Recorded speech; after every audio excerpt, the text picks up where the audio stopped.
اس کو پھر نئے کی بات کرتے ہیں کہ نیا ٹیلنٹ. ہم نے اگر کسی پلیئر پہ اتنا انویسٹ کیا ہے تو وہ پلیئر کو ٹھیک ہے وہ جائیں ڈومیسٹک کرکٹ میں اپنی اچھی پرفارمنسز کریں, اپنے فٹنس لیول کا خیال رکھیں اور وہ بالکل واپس آئیں گے. شاہد بھائی آپ نے ابھی بات کی کہ فخر اور حارث کو آپ نے خود چیک کیا کیونکہ آپ کچھ اطلاعات مل رہی تھی, کیا یہ ٹیم مینجمنٹ کی طرف سے آپ کو کچھ اور بتایا جا رہا تھا, حقائق کچھ اور تھے ان دونوں کی فٹنس کے حوالے سے؟ فیضان میں صرف یہ بات کروں گا کہ کمیونیکیشن گیپ بہت زیادہ ہے اور الحمدللہ کیونکہ ہارون بھائی کی ایکسپیرینس کی وجہ سے کافی عرصے سے ہیں تو ہمیں چیزیں مینیج کرنا ایزی ہو رہی ہیں.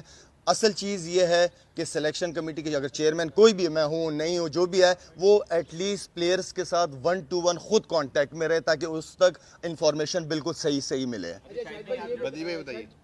چلو یہ بتائیے کہ 7 میچز ہم ہوم گراؤنڈ میں کھیلے بابر کی کپتانی میں تو اس طرح کے رزلٹ ہمارے پاس نہیں آئے. کیا آپ سمجھتے ہیں کہ اب بابر کو چینج کر کے اس کو بیٹنگ پر توجہ دینے کی ضرورت ہے کہ وہ بیٹنگ پہ توجہ دے, اس سے اس کی بیٹنگ بھی متاثر ہو رہی ہے؟ دیکھیں بابر اعظم آپ لوگوں کی جو ٹیم کا ہماری ٹیم کا بیک بون ہے, ماشاءاللہ سے ٹاپ پرفارمر ہے.